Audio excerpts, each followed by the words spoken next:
Onde-mande, lama bana. Itulah kalimat yang biasa diucapkan orang Sumatera Barat saat mencicipi masakan Padang. Kalimat tentang nikmat tersebut mungkin juga akan kita ucapkan saat menyantap menu masakan ranah Minang. Bicara soal restoran Padang, melekat dalam ingatan nama restoran Sederhana. Siapa pendirinya dan bagaimana merek restoran sederhana masakan Padang bisa dipromosikan hingga ke luar negeri? Simak kisahnya bersama saya Senandung Nacita dalam Maestro Indonesia.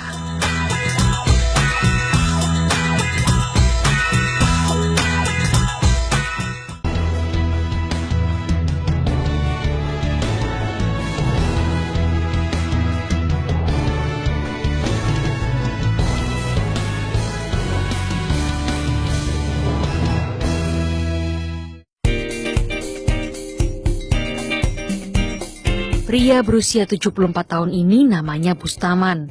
Lahir di Lintau, Buotana Datar, Sumatera Barat, 11 September 1942. Ia banyak mengenyam kenangan pahit sebelum meraih sukses dengan usaha restoran sederhana, yang merek dagangnya dipatenkan tahun 1997 silam. Berasal dari keluarga kurang mampu, Bustaman yang hanya mengenyam pendidikan hingga kelas 2 sekolah rakyat atau setara SD ini, terpaksa mengadu nasib di perantauan sejak usia 12 tahun. Ia sempat tinggal di Riau menjadi penyadap getah karet, kemudian pindah ke Jambi, menjadi penjual jagung rebus, kernet mobil angkutan umum, pedagang asongan, hingga menjadi tukang cuci piring di rumah makan. Masih di Jambi, tahun 1968, Bustaman menikah dan akhirnya memiliki seorang putri. Di tahun 1970, bermodalkan uang Rp32.000, ia merantau ke Jakarta tanpa membawa anak dan istrinya. Setibanya di Jakarta, uang Bustaman tersisa Rp27.000, karena dari modal sebelumnya sudah terpakai untuk biaya perjalanan dari Jambi menuju Jakarta. Sisa uang Rp27.000 inilah yang menjadi titik awal berdirinya restoran sederhana masakan Padang milik Bustaman.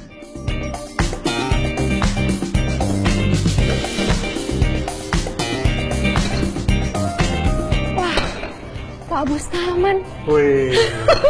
Ini umur 74 tahun masih piawai membawa piring-piring. Memang gawenya, memang kerjaannya. Memang sudah pekerjaannya. Satu dong tipsnya kalau mau bisa bawa seperti itu, apa sih gitu, harus bagaimana sih? Gampang. Ini yang nahan nih. Yang tiga nih yang nahan nih, kunci sini nih. Saya boleh coba juga kayak gitu ya? Ah. Ini. Ini sini ya? Enggak. Mana?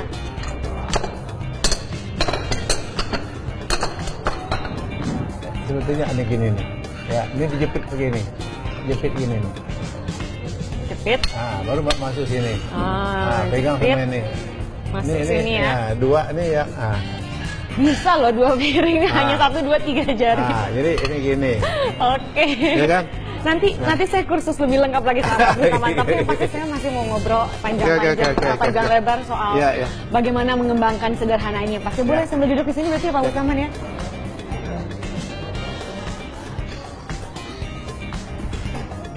Baik. Aduh, ternyata gitu ya. Banyak seninya gitu ya sambil membawa piring-piring itu. Terus saya juga penasaran satu lagi Pak Bustaman, kenapa kalau di restoran Padang itu semua piringnya harus disajikan di makanan? Biasanya kalau restoran lain kan kita pesan aja. Bagusnya dipajang, biar tamu kita puas milih gitu kan, menggugah selera gitu ya, menggugah selera kan gitu. Kadang ada juga yang tidak mau, tapi kebanyakan dia mau apa yang ada. Tolong dipajang gitu kan. Dipajang dulu jadi bisa pilih. Dia merasa terhormat lah mungkin ya. Jadi dia tapi ada juga yang minta, udah saya minta ini aja. Ya udah tau maunya apa begitu ya.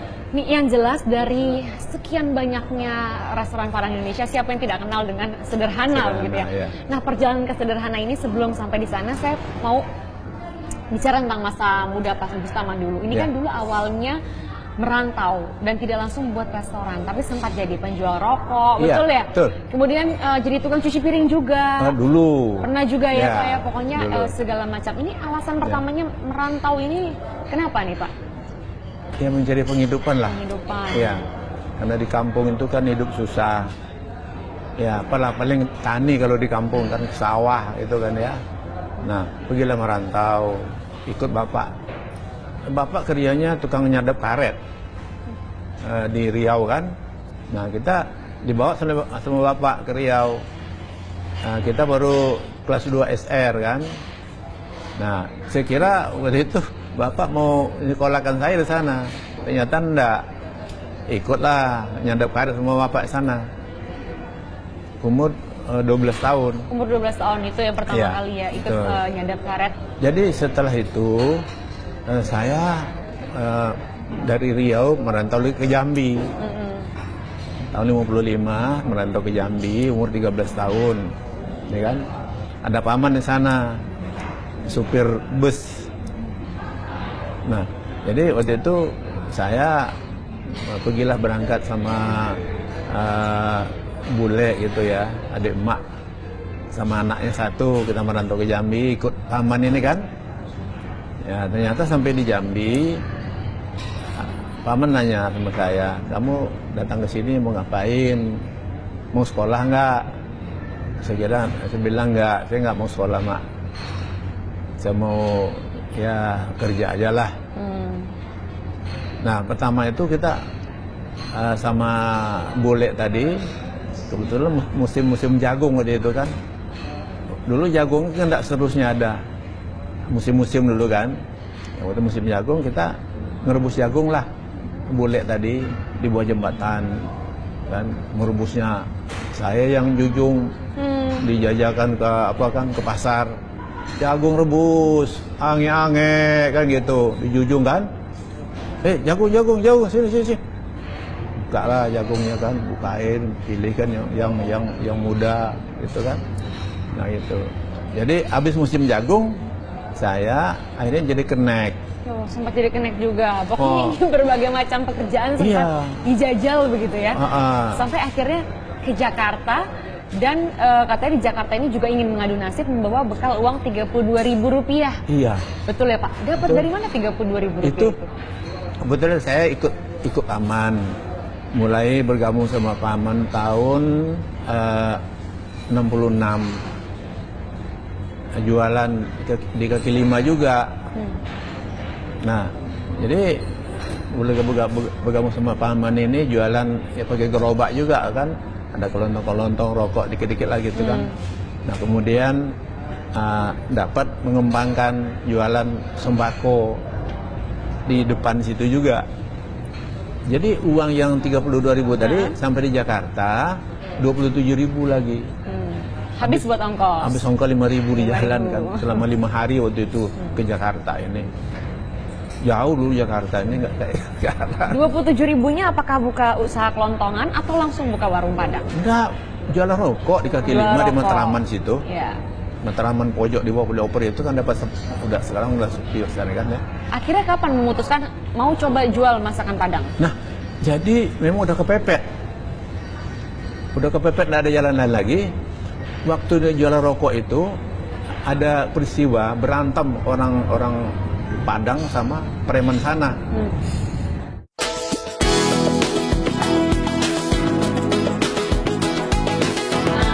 2 bulan lebih dulu merantau ke Jakarta, anak dan istri Bustaman akhirnya menyusul. Namun akibat pertikaian di wilayah Matraman, Jakarta Timur yang melibatkan sejumlah pemuda asal Padang, Bustaman dan keluarganya terpaksa pindah ke Pejompongan, Jakarta Pusat. Semua itu kita ambil hikmahnya semuanya kan. Kejadian yang terjadi itu kita ambil hikmahnya. Jadi dengan adanya peristiwa di Matraman ini kita hijrah ke Pejompongan. Nah, kena udah kepepet di sana, omsetnya cuma 2.000, 3.000, udah nggak nutup lagi biaya hidup. Nah, bagaimana nih, Mah? Kalau gini kita tinggal habis aja nih lagi. Kalau udah habis nanti kita mau ngadu kemana? Kita carilah usaha tambahan gitu. Udahlah Mah, kita jualan nasi aja lah. Carilah tempat di Ben Hill gitu. Siapa yang masak saat itu, Pak? Saya. Sudah punya keahlian memasak? Jadi saya nekat aja. Karena kita udah pernah bekerja kan di rumah makan tadi kan waktu di Jambi kan. Jadi tukang cuci piring, jadi pelayan, ya kan. Nah, kita rajin juga bantu-bantu, nyuci-nyuci ikan, daging, lihat-lihat motong-motong bagaimana cara motong. Jadi rupanya ilmu ini tidak ada yang terbuang rupanya, ya kan? Asal kita mau gitu ya, asal kita mau. Kalau boleh tahu waktu saat pertama kali berjualan dulu, rasanya makanannya seperti apa? Apakah memang sudah sama dengan yang saat ini? Enggak. Jadi kebetulan saya itu tinggal waktu itu menyewa kios itu, di sebelahnya ada warung nasi juga. Warung nasi kan, orang nasi Padang juga. Nah, jadi saya namanya kan kita nekat aja kan. Ya apa enak di kita mungkin enak di orang, tapi rupanya tidak seperti itu. Ya kan? Rupanya memang perlu kita belajar. Jadi waktu itu saya pada suatu hari saya minta kuah gulai orang sebelah. Di restoran sebelah kan, di rumah makan sebelah kan, saya minta, Pak, minta kuah gulai Pak, ambil lah Mam, katanya kan. Saya ambil kuah cincangnya waktu itu. Waduh, enak benar ini. Kalau begini saya belum ada apa-apanya dalam hati saya kan. Saya belum ada apa-apa nih. Saya perlu belajar ini, masak ini, bilang gitu kan. Ya alhamdulillah dengan niat yang baik, kebetulan sore itu tukang masaknya warung itu diri di depan warungnya itu. Saya temuin dia. Pak, kenalkan Pak, ya, Bustamam Pak, saya tinggal sebelah. Nah, saya kenalkan, kalau Bapak berkenan mau ngajarin saya Pak, tadi saya minta kuah gulai Bapak, aduh enak benar Pak, bilang gitu kan. Nah, rupanya dia gampang betul dia. Udah Mam, ambil buku deh, ambil buku, catat ini. Cuman catatan aja dikasih saya. Cuman kasih catatan aja. Akhirnya dicoba, dipraktekkan begitu ya? Saya praktekkan. Apa yang dia kasih tahu itu saya praktekkan sendiri. Ya alhamdulillah bisa. Jadi itu yang menjadi bekal dari semua menu sederhana sampai hari ini? Saya modifikasi lagi, ya? Terus, kita modifikasi terus gitu kan. Bustaman lagi-lagi dihantam cobaan saat ia baru pertama kali membuka warung makan di Pasar Bendungan Hilir. Uang hasil jualan nasi sebesar Rp425.000 dibawa kabur oleh seorang pembantu yang ia dapat dari tetangganya di Pejompongan. Agar usaha warung makannya dapat terus berjalan, Bustaman harus berhutang sembako kepada tetangganya.